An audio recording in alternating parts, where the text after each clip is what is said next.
Badan kita bulan-bulan puasa ni selalunya kadang-kadang adalah yang tak cukup minum air, makanan yang kadang-kadang tak seimbang, kadang-kadang lebih sangat kuih muih. Bulan puasa banyak kan yang manis-manis tu. Jadi badan kita selalunya tinggi sikit gula walaupun kita berpuasa siang.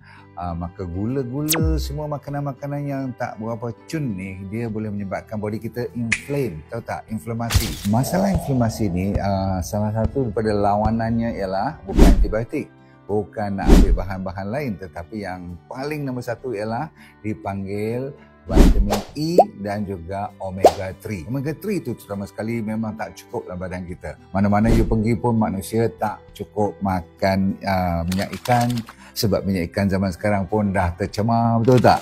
Maka datanglah apa yang dinamakan Sacha Inchi Oil. Dengan E, jadi E Sacha Inchi Oil.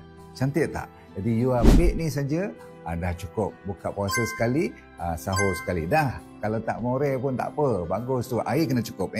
Jangan lupa ambil 3 botol ni. Okay, kalau you order sekarang juga. Bulan ni je tau promosi ni. You akan dapat 1 tiffin free. Nampak ni? 3 ni saja dah dapat ni. Tiffin yang termoden dan cuma D&D buat tahun ni je. Lepas tu ada sampul duit raya lagi. Free tau.